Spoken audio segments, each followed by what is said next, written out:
Let's be brutally honest about what we're really facing when we talk about bugging in. This isn't some camping trip in your living room. It's about surviving when the systems we take for granted collapse around us. I've seen what happens when the power grid fails for weeks, when clean water stops flowing, when supply chains shatter, and when desperate people make desperate choices. The comfortable home you're sitting in right now can transform into either your survival sanctuary or your prison, and that outcome hinges entirely on what you do before the crisis hits. The threats are real, and growing increasingly volatile weather systems creating 100-year storms every decade, aging infrastructure prone to cascading failures, economic fragility, and the ever-present human element that grows more unpredictable the longer basic services remain disrupted. I'm not here to scare you with hypotheticals. I'm here to walk you through the genuine challenges you'll face when bugging in becomes your only viable option, and the tactical approaches that determine whether you merely survive or maintain some semblance of normal life while the outside world unravels. If you're serious about protecting yourself and your family when systems fail, hit that subscribe button now. This knowledge may be the difference between becoming a victim of circumstances or emerging as one of the prepared few who navigate chaos with strategic confidence. Let's dive into the unvarnished realities of what bugging in actually looks like when theory meets harsh reality. The threats to your survival begin the moment societal systems fail, creating immediate resource scarcity that triggers everything from mild anxiety to outright panic among the unprepared. And your preparation strategy determines whether you face these cascading failures from a position of capability or vulnerability. Most people severely underestimate how quickly food disappears when supply chains break. I've personally witnessed grocery stores stripped bare within hours of an emergency announcement, leaving latecomers facing empty shelves and the dawning realization that their home contains barely 3 days of actual nutrition. Your food strategy must account for both caloric requirements and nutritional balance. Rice and beans might keep you alive, but protein deficiency and vitamin inadequacy create their own medical emergencies when you're already under extreme stress. Freeze-dried meals, canned meat, powdered eggs, and shelf-stable fats address these gaps, while plant-growing systems provide critical fresh nutrition when stored supplies dwindle. Water challenges multiply faster than most people anticipate. The average American uses 80 to 100 gallons daily, but struggles to function on the emergency standard of 1 gallon per person per day. Beyond quantity, you'll face distribution challenges when municipal systems fail, and quality concerns when desperate people contaminate available sources, making multi-stage filtration systems and chemical purification options non-negotiable components of realistic preparation. Medical preparation requires unflinching honesty about your actual health status. What happens when your blood pressure medication runs out during week 3 of a grid-down situation, or when that minor cut becomes infected with no antibiotics available? The reality is that functional medicine during extended emergencies falls entirely on you. Stock antibiotics with doctor coordination if possible. Maintain comprehensive trauma kits that address major bleeding and wound care, and develop at least intermediate first aid skills because the hospital emergency room likely won't be an option.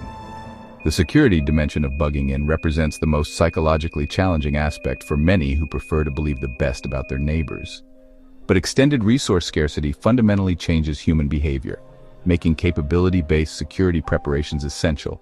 Secure barriers, early detection systems, and defensive tools appropriate to your skill level and legal environment aren't paranoia, but pragmatic recognition that desperation drives normally reasonable people toward increasingly hostile resource acquisition.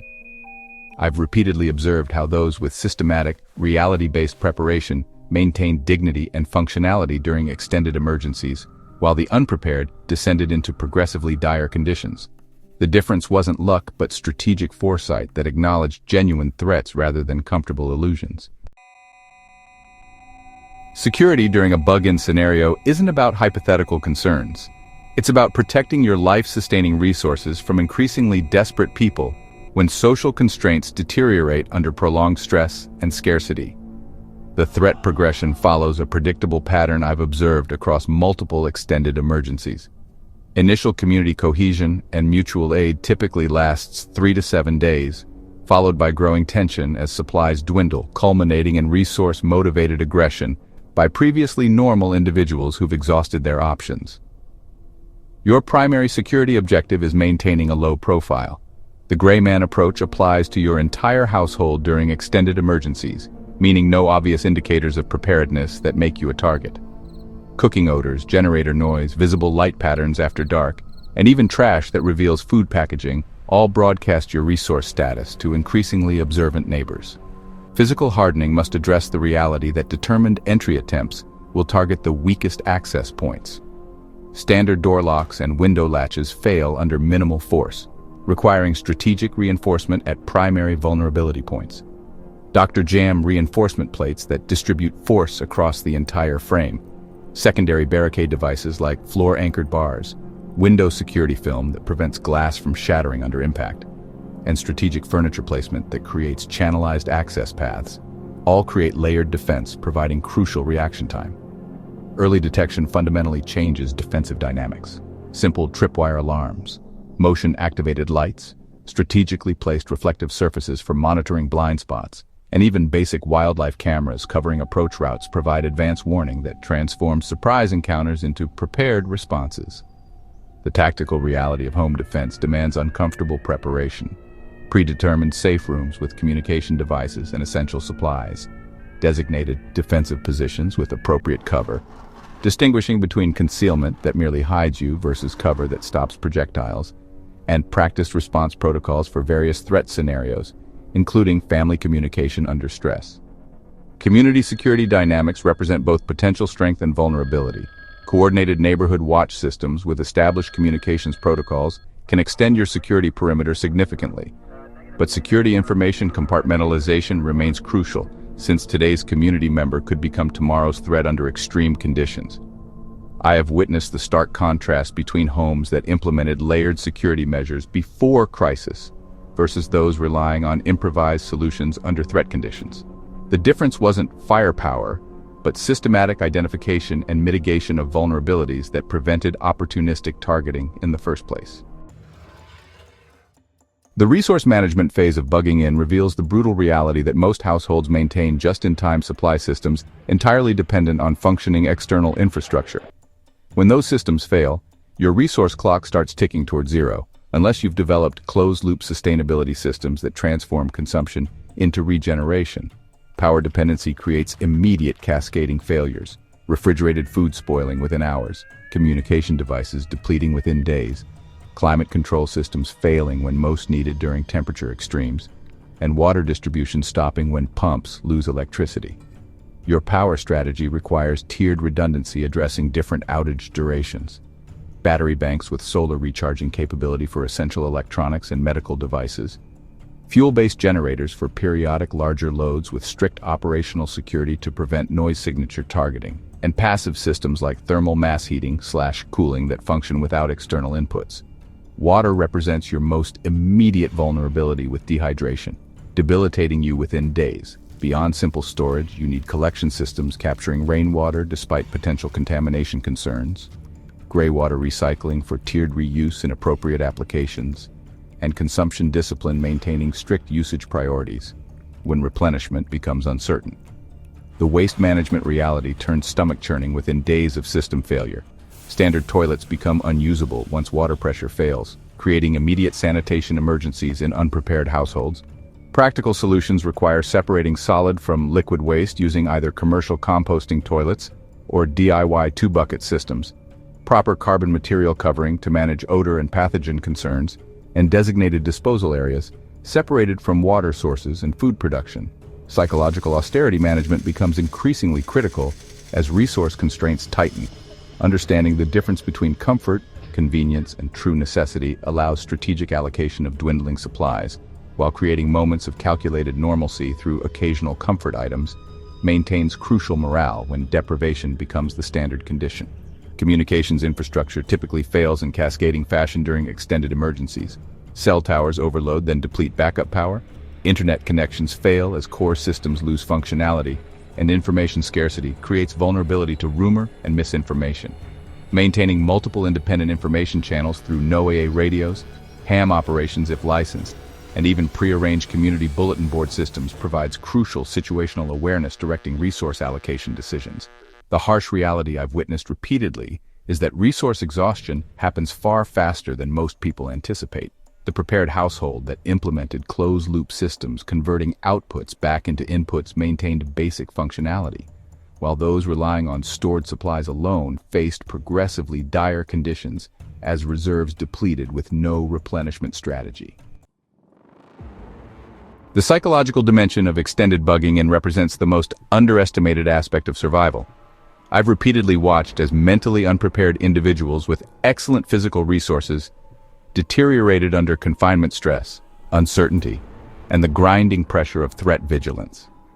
The initial psychological phase typically manifests as normalcy bias, the stubborn belief that disruption will be brief and systems will quickly restore, leading to resource mismanagement and failure to implement necessary protocol changes before conditions deteriorate further. Within days, confinement stress emerges, especially in urban environments where outdoor movement becomes restricted due to security concerns, creating irritability, sleep disruption, and interpersonal conflict that degrades decision-making precisely when clear thinking becomes most crucial. The psychological burden of leadership weighs heaviest on the primary decision-maker, who bears responsibility for choices impacting everyone's survival while managing their own stress response. Establishing clear decision frameworks before crisis hits creates structured approaches that reduce emotional decision-making under pressure. Information scarcity creates its own psychological distortion. When reliable news disappears, anxiety multiplies through uncertainty and catastrophic thinking, making predetermined information blackout protocols essential for maintaining operational focus, rather than speculative worry about conditions you cannot control. The constant low-grade vigilance required during extended security situations creates cognitive drain similar to sleep deprivation. Maintaining threat awareness without hypervigilance that exhausts mental resources requires structured monitoring rotations and deliberate downtime for psychological recovery. The most dangerous psychological phase emerges around week 3 of extended emergencies. As initial adrenaline fades, reality sets in that normal conditions won't return soon, creating vulnerability to despair, conflict, and abandonment of critical protocols. Preparation for this phase through preemptive recognition and established intervention strategies makes the difference between continued functional operation versus psychological breakdown. Children present unique psychological challenges requiring age-appropriate information balance, enough honesty to ensure cooperation without creating trauma, structured routines that provide security amidst chaos, and deliberately maintained moments of normalcy like game nights or special meals that preserve childhood psychological development despite abnormal conditions. I've observed firsthand the critical importance of psychological preparation alongside physical readiness. Families who implemented deliberate stress management protocols, maintained communication disciplines, and created structured routine despite external chaos consistently outperformed those with superior physical preparations but inadequate mental resilience. The medical reality during extended bugging in scenarios creates some of the most dangerous conditions you'll face. Standard health maintenance systems vanish precisely when stress, nutrition changes, and environmental challenges increase your medical vulnerability. The immediate medical threat timeline begins with prescription dependency. Chronic conditions managed through daily medication suddenly become life-threatening when pharmacy access disappears. Building medication reserves requires strategic doctor relationships, rotation protocols preventing expiration waste, and knowledge of storage requirements maintaining efficacy during power loss. Trauma represents your most immediate life threat. Even minor injuries can become life-threatening when infection sets in without antibiotics. Making comprehensive trauma kits with proper hemorrhage control supplies, wound closure options, infection prevention protocols, and splinting materials for orthopedic injuries, essential preparation. The secondary infection wave typically hits within 7 to 10 days of infrastructure failure. Minor cuts become serious infections, dental problems flare into systemic issues, and chronic conditions deteriorate without maintenance medication. Your medical preparations must include broad-spectrum antibiotics, veterinary sources if human prescriptions are unavailable, dental emergency kits with temporary filling materials and infection control capability, and condition-specific backup interventions for managed health issues. Hygiene-related illness accelerates as water restrictions limit regular cleaning, implementing water-conserving hygiene protocols using minimal water cleansing methods, establishing designated clean-dirty zones preventing cross-contamination, and maintaining strict hand sanitation discipline before food handling creates your primary defense against preventable illness that could incapacitate your entire household. The psychological manifestation of medical concerns often creates functional disability, even without physical causes.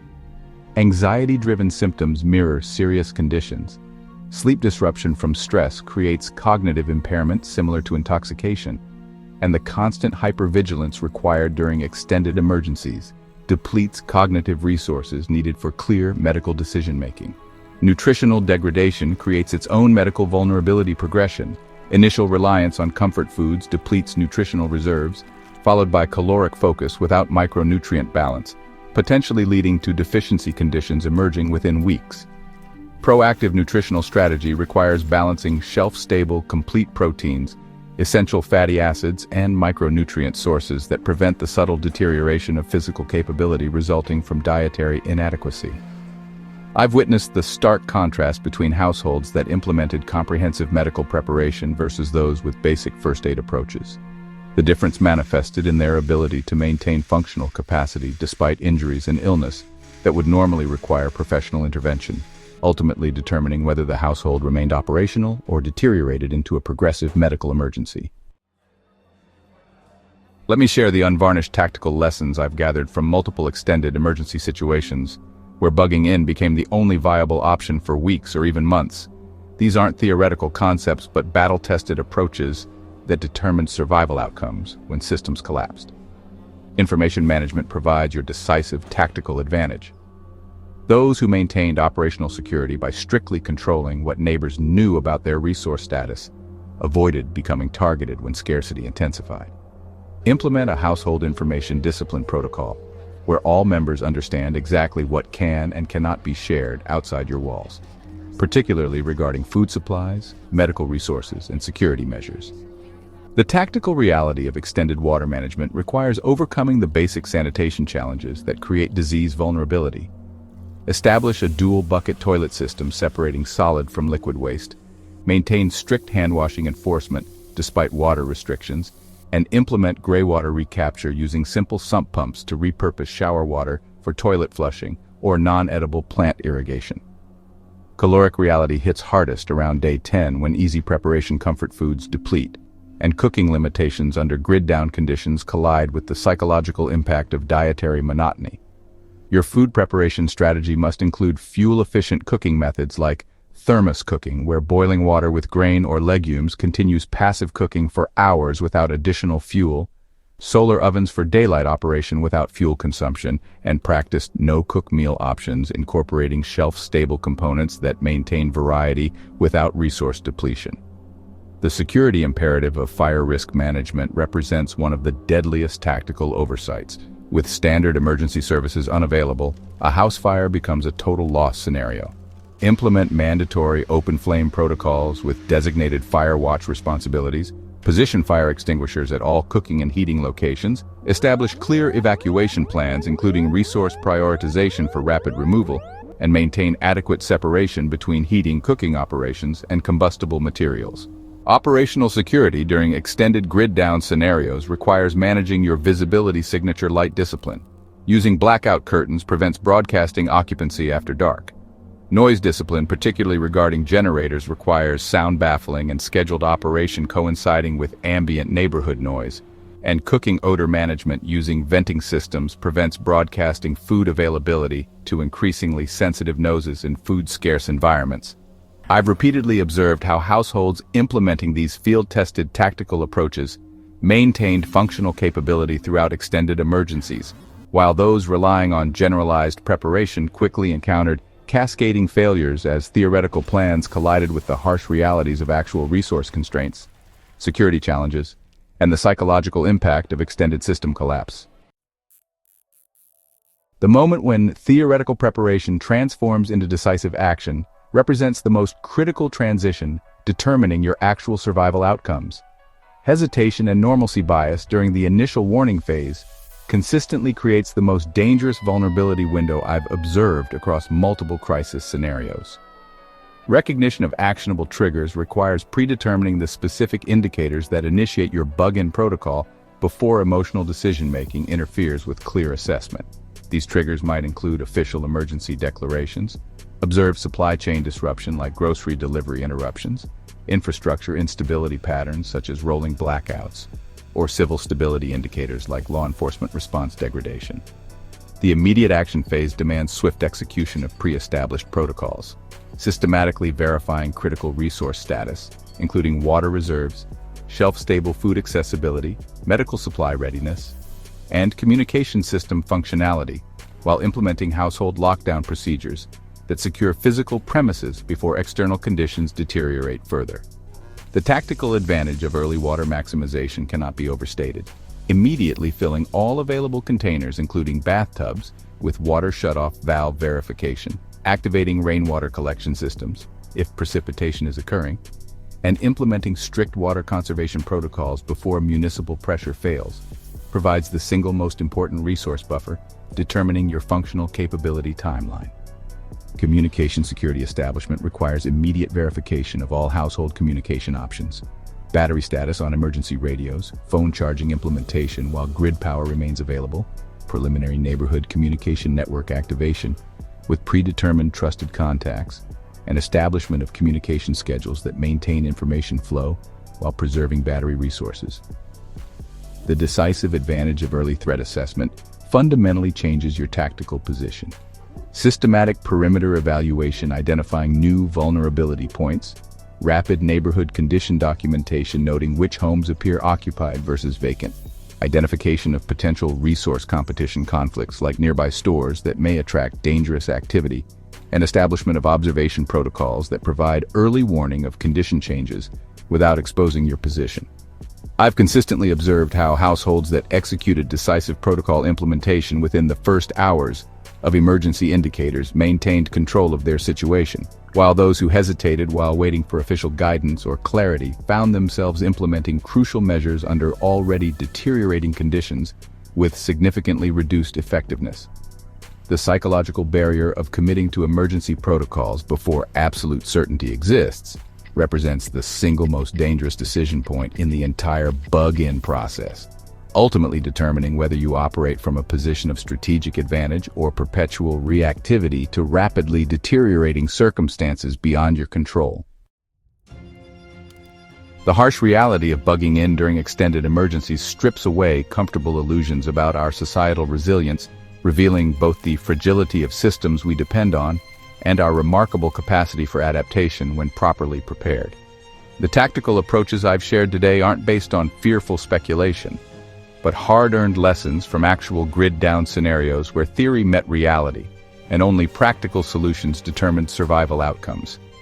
The psychological dimension ultimately separates those who maintain functional capability from those who descend into progressively deteriorating conditions, accepting the potential for extended emergencies. Developing the mental framework for operational decision-making under pressure, and maintaining disciplined protocol execution despite stress and uncertainty. Your preparation strategy must balance immediate survival needs against sustainable operation, addressing the sequential threat progression from initial service disruption through resource competition and into potential conflict scenarios as societal constraints erode under prolonged stress. The most dangerous vulnerability in most households remains normalcy bias, the persistent belief that disruption will be brief and help will arrive quickly, leading to fatal hesitation during critical early action windows when preventative measures would be most effective. The decisive factor I've consistently observed across varied emergency scenarios isn't resource quantity, but systematic implementation of closed-loop systems that extend capability timeframes, water capture, and purification processes, sustainable waste management preventing disease vectors, power generation maintained through consumption discipline, and security protocols that prevent resource targeting. Remember that genuine preparation isn't about anticipating a specific disaster scenario, but developing adaptable systems that function across multiple potential disruptions. Flexibility and adaptive capability consistently outperform rigid plans when unexpected variables inevitably emerge.